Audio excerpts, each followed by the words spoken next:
नहीं बचा था, सारे कौरव मारे जा चुके थे।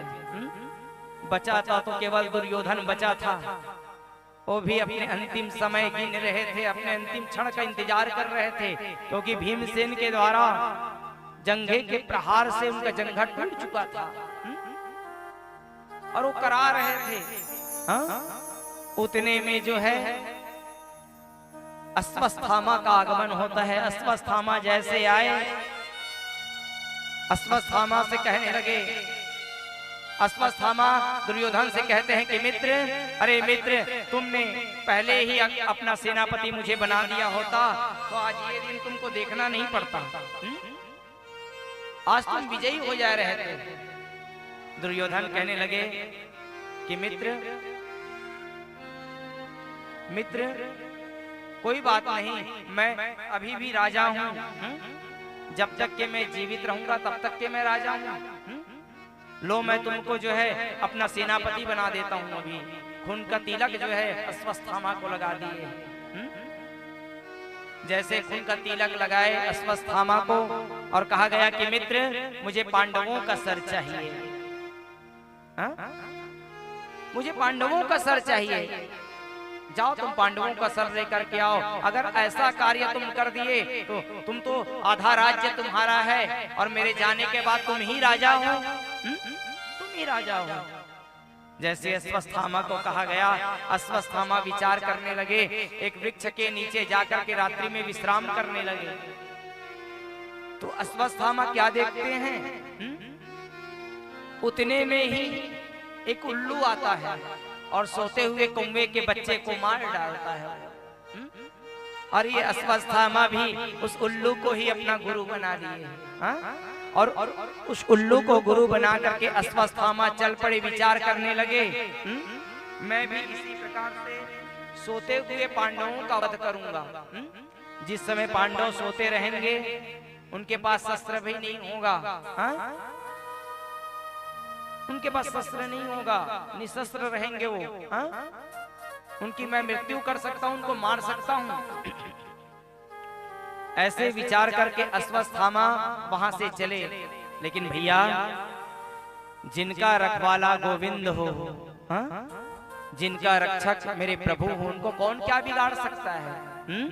कहते हैं ना, जाको राखे साइया मार सके न कोई, बाल न बाका कर सके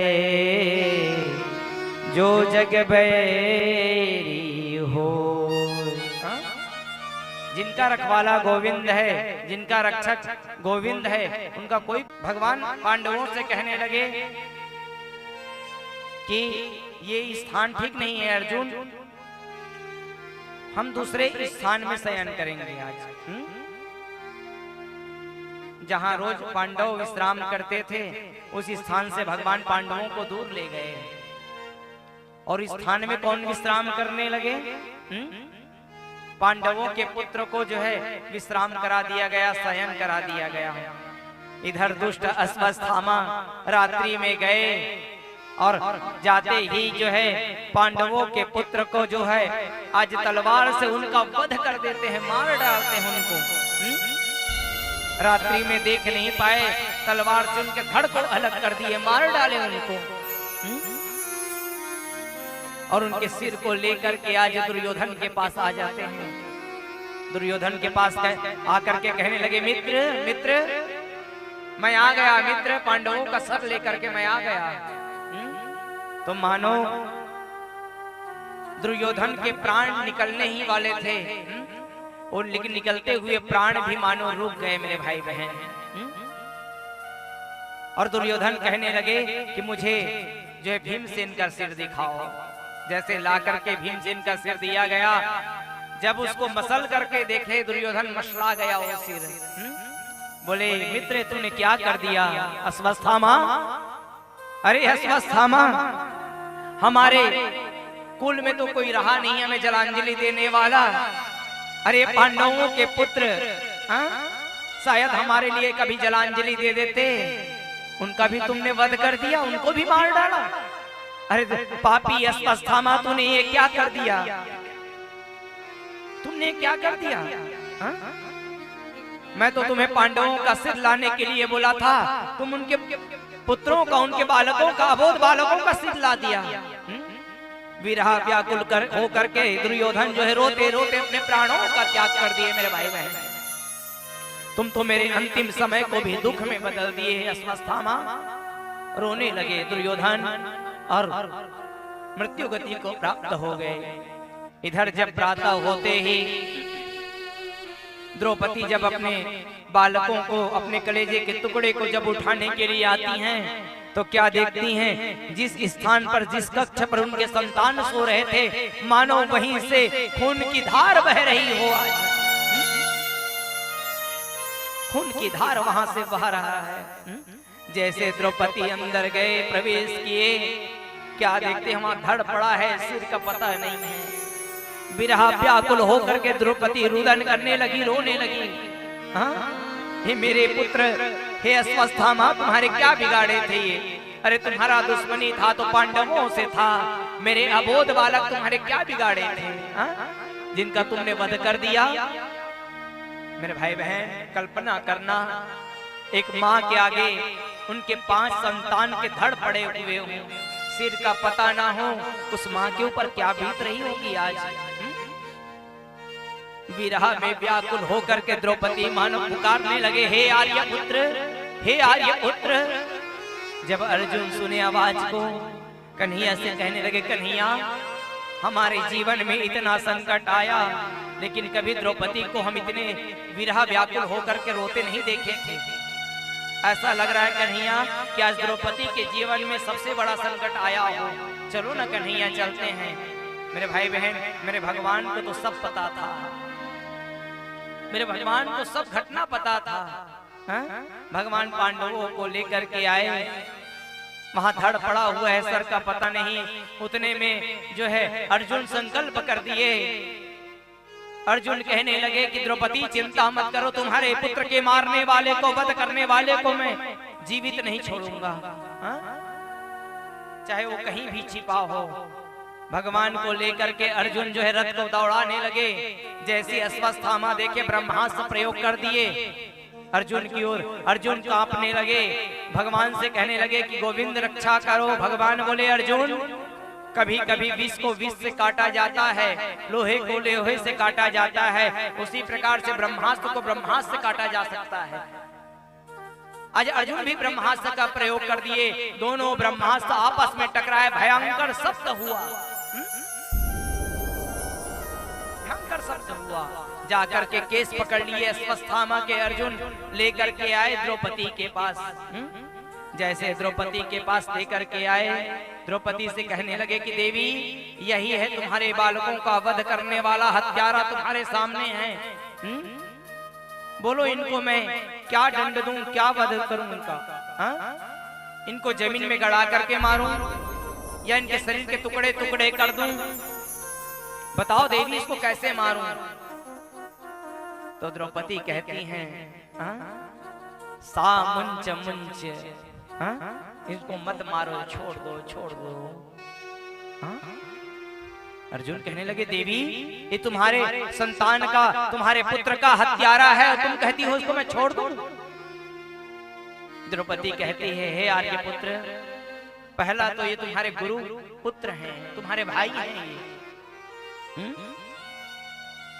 और सुनो आर्यपुत्र, एक माँ की पीड़ा एक माँ ही समझ सकती है। इनके पिताजी तो जो है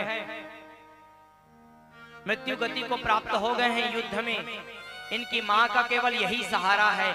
अगर इनको तुम मार दोगे तो इनकी माँ किनके सहारे जीवित रहेंगी? मेरे तो भी 5 पुत्र का वध हुआ है, लेकिन मेरे पास मेरे पति हैं ना 5, इनके माँ के पास कोई नहीं है, इसलिए इसको मत मारो, छोड़ दो आप। अर्जुन बोले, देवी क्या कह रहे हो? धर्मराज युधिष्ठिर से पूछे। धर्मराज युधिष्ठिर कहने लगे कि भैया, जो धर्मशास्त्र कहता है वैसे तुम करो। भीमसेन को पूछा गया, भीमसेन बोले, अर्जुन भैया तुम छोड़ दोगे तो मैं मारूंगा, इनको छोड़ना तो है नहीं। नकुल सहदेव भी बोले कि इसको मार दो।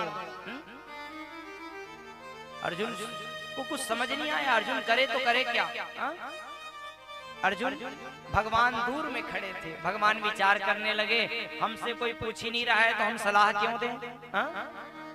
भैया जब पूछा जाए तभी सलाह दो, तब उसका कीमत रहता है।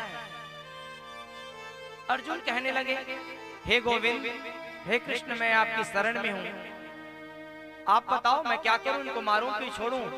तो भगवान कहते हैं, सुनो अर्जुन, मैं शास्त्रों में दोनों ही बात कहा हूं। भगवान कहने लगे, अर्जुन मैं बोला हूं।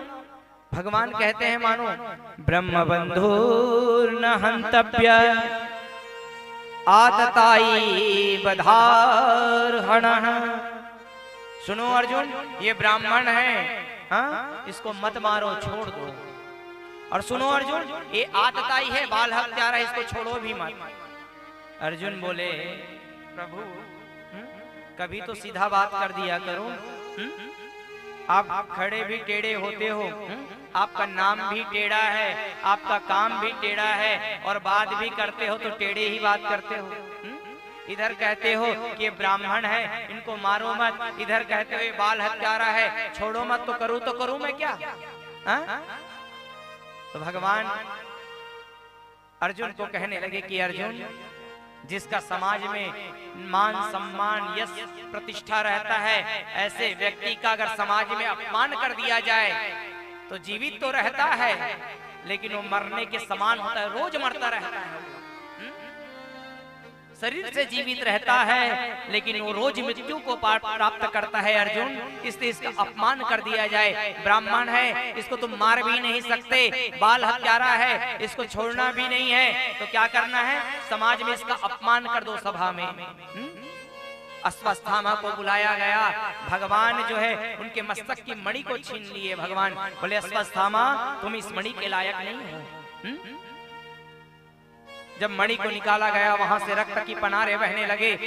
बस भगवान कहने लगे, अश्वत्थामा तुम अमर तो हो, लेकिन ये अमरता ही तुम्हारे लिए कष्टप्रद रहेगा। हाँ? आधा बाल उनके मुंड दिए गए, आधा मुंज मुंड कर दिया गया। सभा से जो है लज्जित करके उनको बाहर कर दिया गया, अपमानित कर दिया गया सभा में।